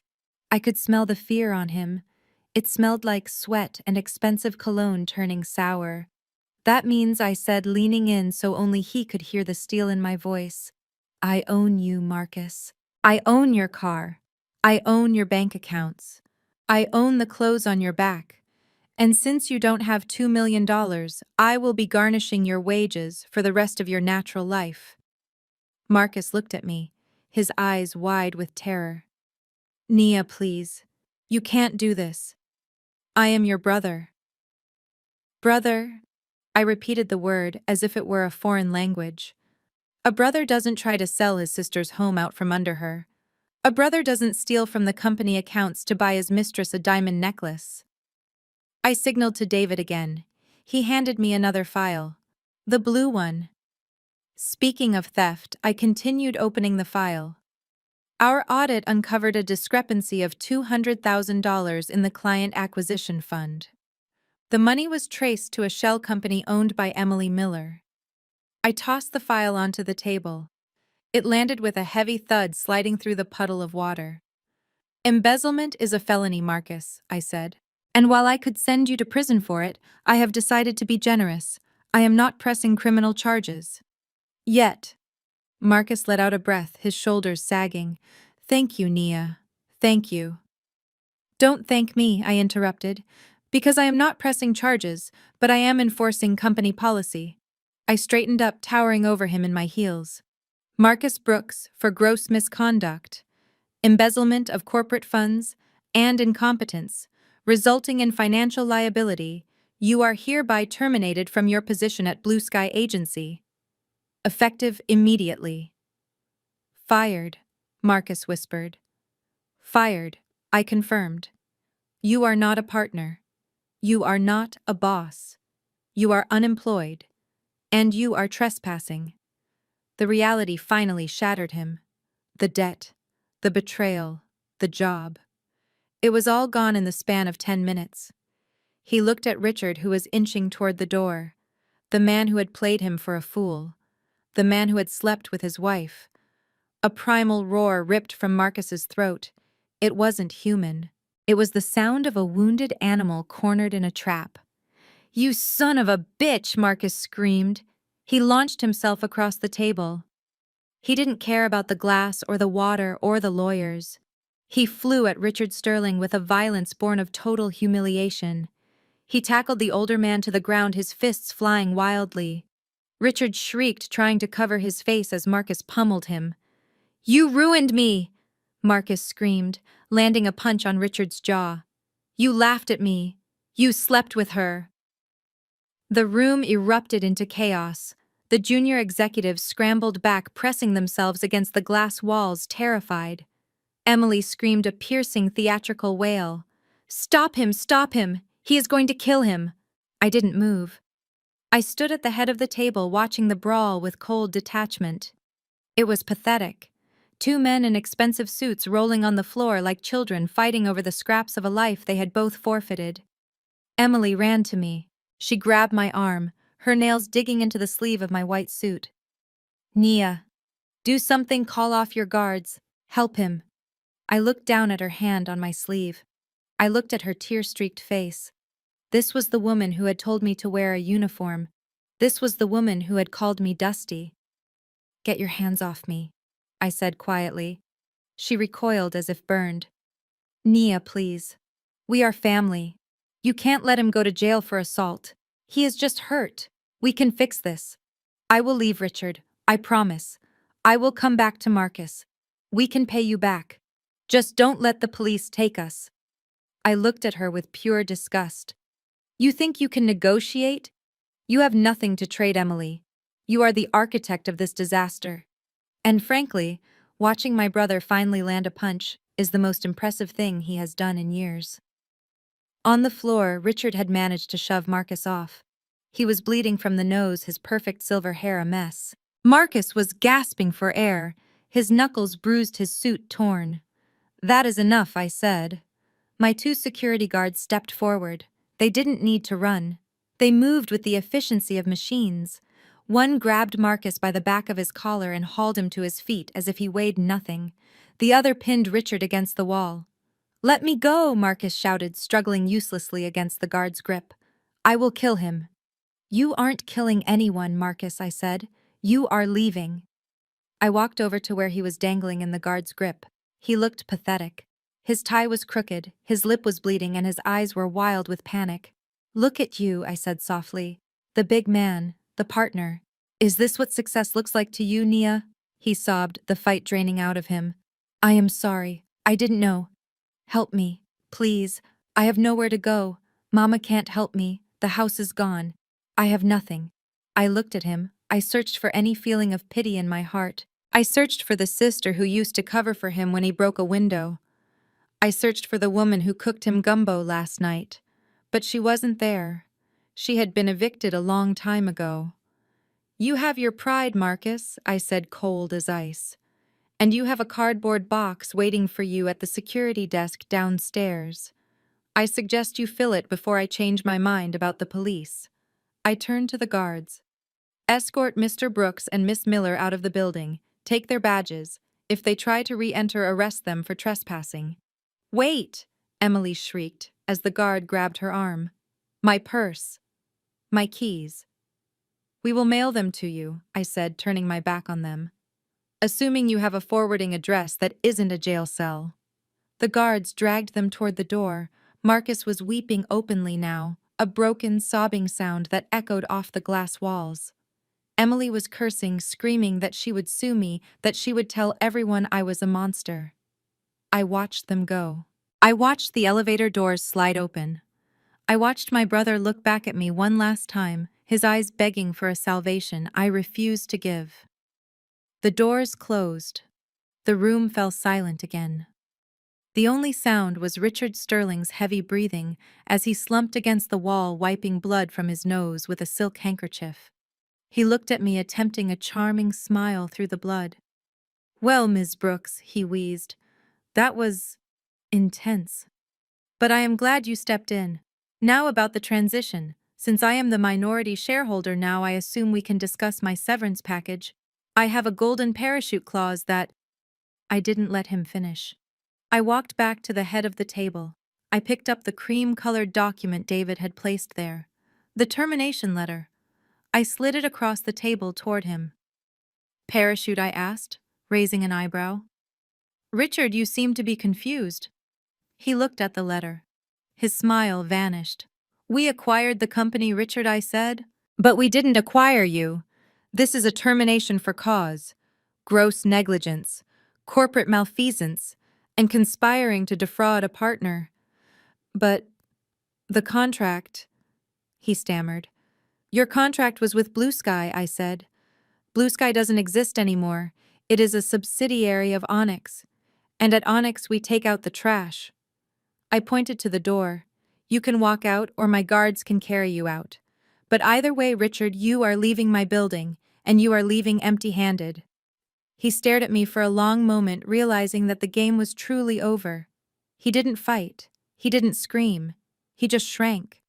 He grabbed his jacket and limped toward the door, a defeated old man who had underestimated the wrong woman. When he was gone, I stood alone in the center of the boardroom. The junior executives were still pressed against the wall, looking terrified that they were next. I looked at them.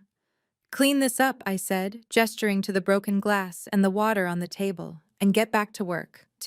We have a company to save. I turned and walked toward the window looking out at the city of Chicago. The sun was high in the sky now, bathing the room in a harsh, revealing light. I felt lighter. The weight of 29 years of abuse, of silence, of being the scapegoat had been lifted. I looked at my reflection in the glass. The white suit was pristine. My head was held high. I wasn't Nia the sister anymore. I wasn't Nia the help. I was Nia Brooks, CEO. And the view from the top was spectacular. The heavy oak doors of the boardroom clicked shut behind me, sealing the toxicity inside. I stood in the reception area for exactly 3 seconds, breathing in the scent of filtered air and victory. The receptionist with the gum stopped chewing and stared at me, confused by the sudden shift in my posture. I was no longer slouching. I was no longer making myself small. I reached up and pulled the pins from my hair, letting the long braids cascade down my back. Then, with a single fluid motion, I unbuttoned the cheap white blouse Emily had forced me to wear. Underneath, I was wearing a bespoke white suit from Alexander McQueen. It was sharp architectural and cost more than the collective student loans of everyone in that conference room. I stepped out of the black waitress skirt, revealing the matching white trousers. I kicked the sensible flats into the corner and slipped on the 4-inch stiletto heels I had stashed in my briefcase. The elevator doors at the end of the hall slid open. My team stepped out. It was a formation that would have made the Secret Service jealous. 4 lawyers in charcoal suits led by David, my lead counsel, who looked like a pit bull in a necktie. Flanking them were 2 security guards, massive men with necks as thick as tree trunks and earpieces coiled behind their ears. They didn't smile. They didn't speak. They just fell into step behind me as I turned back toward the boardroom. I checked my watch. 9:05. Inside that room, Marcus had just signed the document. I knew it. I could feel it in my bones. He had signed his name on the line that transferred all liability to him. The trap had snapped shut. Now it was time to collect the pelt. I walked toward the double glass doors. I didn't rush. I walked with the rhythm of a predator who knows the prey has nowhere to run.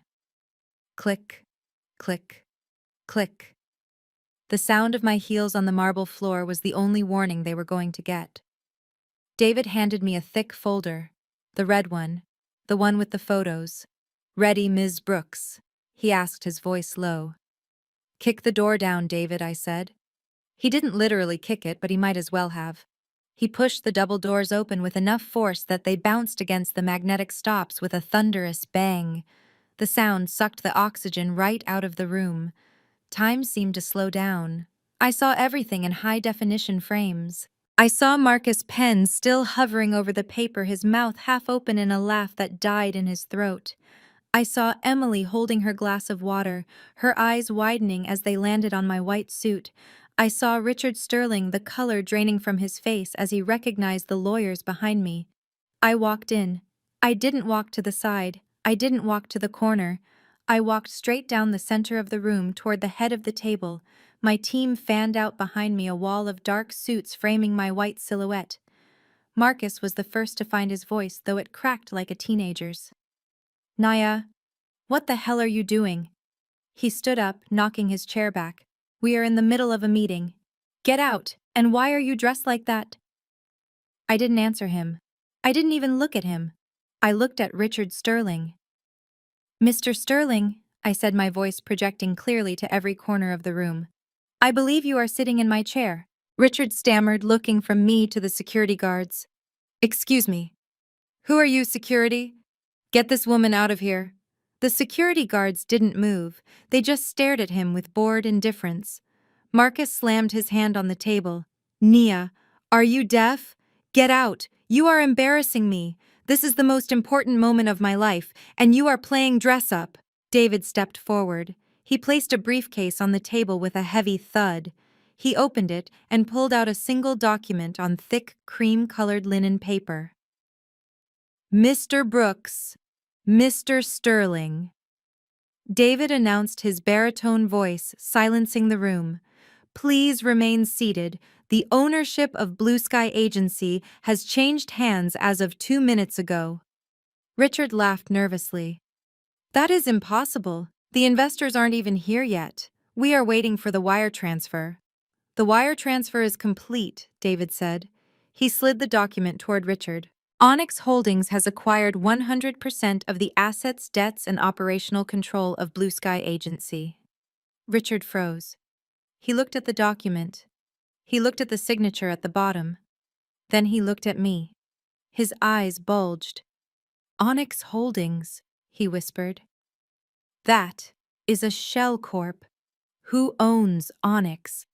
David smiled, a shark showing its teeth. May I introduce the founder and managing partner of Onyx Holdings, Ms. Nia Brooks. The silence that followed was absolute. It was the silence of a bomb that had landed but hadn't detonated yet. Marcus looked at David. Then he looked at me.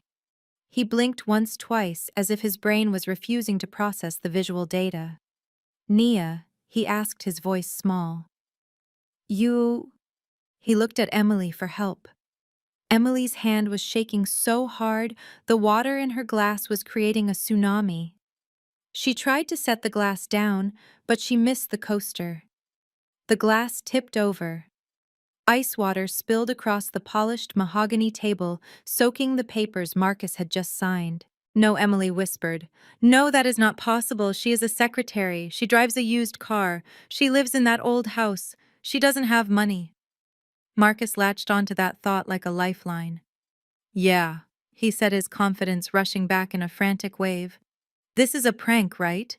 Did you hire these actors? Nia, is this your idea of a joke because I didn't let you be a partner? You bought a fancy suit and hired some guys to scare us. You are broke. Nia, you couldn't buy a lemonade stand, let alone a company. I walked around the table. I stopped right behind Richard's chair. I placed my hand on the backrest. Get up, Richard, I said softly. Richard looked at the document again. He saw the bank authorization code. He saw the seal of the state. He knew real power when he saw it. He scrambled out of the chair so fast he almost tripped over his own feet. I sat down. I crossed my legs. I clasped my hands on the table right next to the puddle of water Emily had made. I looked down the long table at my brother. He was still standing, looking wild-eyed and sweaty. Sit down, Marcus, I commanded. He sat. It was instinct. Where did you get the money? He demanded, his voice trembling with a mix of rage and fear. Who gave you the money? Did you steal it? Is that why you wanted access to the accounts? I laughed. It was a cold, sharp sound that made the junior executives flinch. Steal it? No, Marcus. I earned it. While you were busy spending your stipend on bottle service and pretending to be a rapper, I was building a portfolio. While you were begging Mama for gas money, I was closing mergers in Tokyo and London. I leaned forward, my eyes locking onto his. You asked where the money came from. It came from the deals you were too busy to read about. It came from the market trends you were too arrogant to study. It came from the intelligence you thought I lacked because I didn't have a corner office. I picked up the soaking wet contract he had signed. You see, brother, you called me a secretary. You called me the help. You said I couldn't understand big business. I tossed the wet paper back at him. It splattered water onto his expensive suit. Well, the secretary just bought your boss. The help just bought the building. And the sister you called worthless just wrote a check for $2 million to buy your debt. Marcus opened his mouth, but no sound came out. He looked like a fish on a dock gasping for air. Emily finally spoke. Her voice was shrill, desperate. Nia, wait. If you own the company, that is great. That is amazing. We can keep it in the family. Marcus is the senior partner now. You heard Richard. He signed the papers. We can run this together, you and Marcus, the Brooks dynasty. I looked at Emily. I looked at the fake diamond ring on her finger. I looked at the way she was already trying to pivot to latch onto the new host now that the old one was dead. The Brooks dynasty, I repeated, tasting the words. That sounds lovely, Emily. Except for one small problem. What she asked, her smile trembling. I reached for the red folder David had placed on the table. I don't partner with people who steal from me, I said. I opened the folder. And I definitely don't partner with people who are sleeping with the former CEO to frame my brother for embezzlement. I slid the first 8x10 glossy photo across the wet table. It slid perfectly, stopping right in front of Marcus. It was the photo of Emily kissing Richard in the hotel lobby. The room gasped. A collective intake of breath that sucked the air out of the lungs of everyone present. Marcus looked down. He stared at the photo. He stared at his wife. He stared at his boss. And then finally, the golden child broke. This journey taught me that shared DNA is not a license for abuse. For years, I allowed the guilt of family loyalty to silence my voice, believing that love meant enduring disrespect. But I learned that true family supports your growth. They do not anchor you to the ground. Cutting ties with toxic relatives is not an act of cruelty. It is an act of self-preservation. My worth was never defined by their validation, and my success is sweeter because I built it on my own terms. Sometimes the most expensive thing you will ever buy is your own freedom, but it is worth every penny. If you have ever had to choose your dignity over your family's expectations, hit that like button and share your story in the comments below. Subscribe for more stories about reclaiming your power.